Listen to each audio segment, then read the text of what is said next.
Hello, আমি অলিক রয়। Happy স্কুলের পক্ষ থেকে সবাইকে অনেক অনেক শুভেচ্ছা ও অভিনন্দন। আশা করি সবাই অনেক ভালো আছেন। বিসিএস বাংলা প্রিপারেশনে আজকে আমরা আলোচনা করব মাইকেল মধুসূদন দত্ত সম্পর্কে। তো এই মাইকেল মধুসূদন দত্ত সম্পর্কে যদি কিছু বেসিক তথ্য আপনাদেরকে দিতে চাই, তাহলে সেই তথ্যগুলো হচ্ছে, প্রথমে আমরা যে তথ্যটি জানবো সেটি হচ্ছে তার জন্মসাল। তিনি 1824 সালের 25শে জানুয়ারি জন্মগ্রহণ করেন। জন্মস্থান যশোর জেলার কেশবপুর উপজেলার সাগরদাড়ি গ্রাম। পিতামাতা: তার পিতার নাম ছিল রাজনারায়ণ দত্ত এবং মাতার নাম ছিল জাহান্নবী দেবী। তিনি মৃত্যুবরণ করেন 1873 সালের 29 জুন। মাইকেল মধুসূদন দত্ত সম্পর্কিত কিছু তথ্য। এই তথ্যগুলো আমাদের বিভিন্ন পরীক্ষাতে আসে, তো আমরা এই তথ্যগুলো দিচ্ছি। প্রথম যে তথ্যটা সেটি হচ্ছে খ্রিস্ট ধর্মে দীক্ষা নেন 19 বছর বয়সে 1843 সালের 9 ফেব্রুয়ারি। এটা খুবই গুরুত্বপূর্ণ একটি তথ্য। এর পরবর্তী যে তথ্য, সেই তথ্যটি হচ্ছে নীল দর্পণ নাটকের ইংরেজি অনুবাদ করেন 1861 সালে।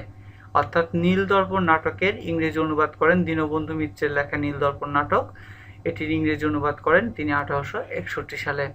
এরপর তিনি তার সম্পর্কে যে তথ্যটা আমরা দিচ্ছি, সেই তথ্যটা খুবই গুরুত্বপূর্ণ তথ্য। একসঙ্গে অনেকগুলো তথ্য এখানে দেওয়া হয়েছে। সেটা হচ্ছে বাংলা সাহিত্যে অমিতাক্ষর ছন্দের রূপকার বলা হয় মাইকেল মধুসূদন দত্তকে। শুধু তাই নয়, তিনি প্রথম সার্থক নাট্যকার, প্রথম প্রহসন রচয়িতা, সনেটের জনক এবং প্রথম সার্থক মহাকাব্য রচয়িতা।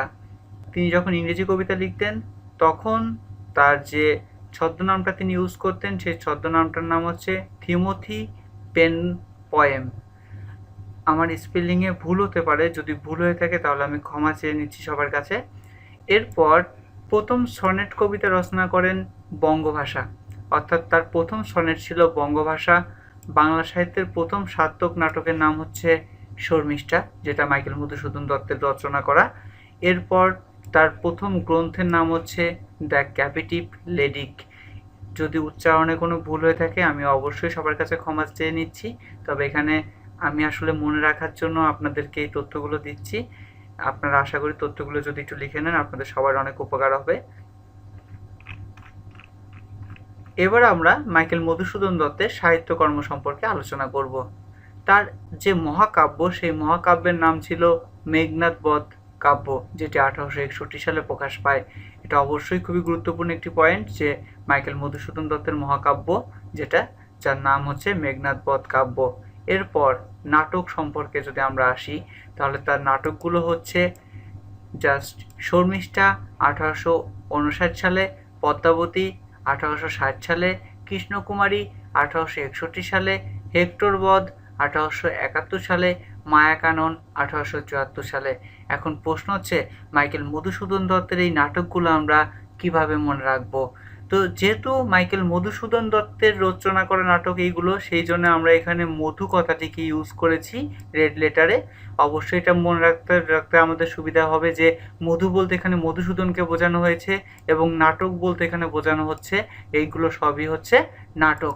এবার চলুন ছন্দটা একবার এক নজরে দেখে নেওয়া যাক। ছন্দটি হলো: মধু ও তার স্ত্রী শর্মিষ্ঠা এক এক এক হেক্টর জমির কাননে, কানন বলতে এখানে বাগান বোঝানো হচ্ছে, 1 হেক্টর জমির কাননে পদ্ম ফুল দিয়ে কৃষ্ণ পূজার নাটক করলো। এখানে প্রথমে যদি আসা যায় শর্মিষ্ঠা, আমরা দেখতে পাচ্ছি শর্মিষ্ঠা নামের একটি নাটক আছে তার। এরপর যেটা আছে সেটা হচ্ছে 1 হেক্টর, এখানে হেক্টর বলতে বোঝানো হচ্ছে হেক্টর বধ, যেটা 1871 সালে রচনা করা হয়েছিল। এরপর হচ্ছে কানন, কানন বলতে এখানে বোঝানো হচ্ছে মায়া কাননকে, যেটি 1874 সালে প্রকাশ পায়। পদ্ম বলতে এখানে বোঝানো হয়েছে পদ্মাবতী নাটককে, অবশ্যই এটা খুবই গুরুত্বপূর্ণ একটি নাটক। ফুল দিয়ে কৃষ্ণ পূজার নাটক করেছিল, এখানে কৃষ্ণ বলতে কৃষ্ণকুমারী বোঝানো হয়েছে। আমি আশা করছি যদি আপনারা এই ছন্দটি মনে রাখেন, অর্থাৎ মধু ও তার স্ত্রী শর্মিষ্ঠা 1 হেক্টর জমির কাননে পদ্ম ফুল দিয়ে কৃষ্ণ পূজার নাটক করলো, তাহলে খুব সহজেই মাইকেল মধুসূদন দত্তের নাটকগুলোকে আপনারা মনে রাখতে পারবেন। এরপর আসা যাক তার কাব্যগ্রন্থ সম্পর্কে। তার কাব্যগ্রন্থগুলো হচ্ছে দ্য ক্যাপিটিভ লেডিক 1849 সালে, তিলোত্তমা সম্ভব 1860 সালে, ব্রজঙ্গনা 1861 সালে, বীরাঙ্গনা 1862 সালে, চতুষ্পদী এবং চতুষ্পদী কবিতাবলী যেটা হচ্ছে 1866 সালে। এখন প্রশ্ন হচ্ছে আমরা এটাকে কিভাবে মনে রাখবো। মনে রাখার খুবই সহজ একটি কৌশল আমরা এখানে রেখেছি। এখানে প্রথমে একটু বলি, মধু বলতে এখানে বোঝানো হচ্ছে যে মধু বলতে মাইকেল মধুসূদন দত্ত। ওকে, এবার আমরা যেটা এখানে রেখেছি সেটা হচ্ছে লেডি তমা 14টি বজ্র মেরে বীর মধুকে হারিয়েছিল। এখানে লেডি বলতে দ্য ক্যাপেটিভ লেডিককে বোঝানো হয়েছে, তমা বলতে তিলোত্তমাকে বোঝানো হয়েছে, তিলোত্তমা সম্ভবকে বোঝানো হয়েছে, 14 বলতে এখানে চতুষ্পদীকে বোঝানো হয়েছে, চতুষ্পদী কবিতা বলি। এখানে 14 মিন্স চতুষ্পদী কবিতা বলি। বজ্র, বজ্র মিন্স ব্রজঙ্গনা। ওকে, এরপর বীর বলতে বোঝানো হয়েছে বীরাঙ্গনা। অর্থাৎ আমরা যদি লেডি তমা 14টি বজ্র মেরে, বজ্র এক প্রকার অস্ত্র, এটা আমরা সবাই জানি, হিন্দু ধর্মাবলম্বীদের যিনি দেবতা স্বর্গের রাজা ইন্দ্র, তার প্রধান অস্ত্র হচ্ছে বজ্র। সুতরাং এটা আমরা সহজে একটু এভাবে মনে রাখতে পারি যে লেডি তমা 14টি বজ্র মেরে বীর মধুকে হারিয়েছিল। তাহলে কিন্তু আমরা মাইকেল মধুসূদন দত্তের সমস্ত কাব্যগ্রন্থকে মনে রাখতে পারবো। এরপর যেটি আসছে সেটি হচ্ছে মাইকেল মধুসূদন দত্তের প্রহসন। তার প্রহসন হচ্ছে দুটি। প্রথম প্রহসনের নাম হচ্ছে বুড়ো শালিকের ঘাড়ে রো, যেটি 1860 সালে প্রকাশ হয়, এবং একেই বলে সভ্যতা, এটিও 1860 সালে প্রকাশ হয়। তো আমরা এগুলো যদি মনে রাখতে পারি, আমি আশা করছি মাইকেল মধুসূদন দত্ত সম্পর্কে যদি আমাদের পরীক্ষাতে, জব পরীক্ষাতে কোনো প্রশ্ন আসে বা BCS বাংলাতে কোনো প্রশ্ন আসে, আমরা খুব সহজে তার উত্তর দিতে পারবো।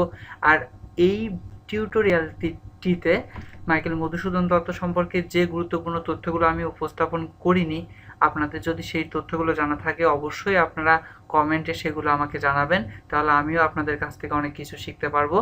আগামী ক্লাসগুলোতে আমরা বাংলা সাহিত্য তথা BCS এর বিভিন্ন সেক্টর যেমন ভূগোল, বিজ্ঞান, কম্পিউটার, তথ্য যোগাযোগ প্রযুক্তি, গণিত এবং মানসিক দক্ষতা, বিভিন্ন বিষয় সম্পর্কে সরল আকারে বা খুবই সুন্দর আকারে ভিডিও রিপ্রেজেন্ট করার চেষ্টা করব। ভিডিওটি যদি ভালো লাগে তাহলে লাইক, কমেন্ট, শেয়ার করুন এবং অবশ্যই হ্যাপি স্কুল চ্যানেলটিকে সাবস্ক্রাইব করুন। আমাদের সাথে থাকার জন্য আপনাদের সবাইকে অসংখ্য ধন্যবাদ।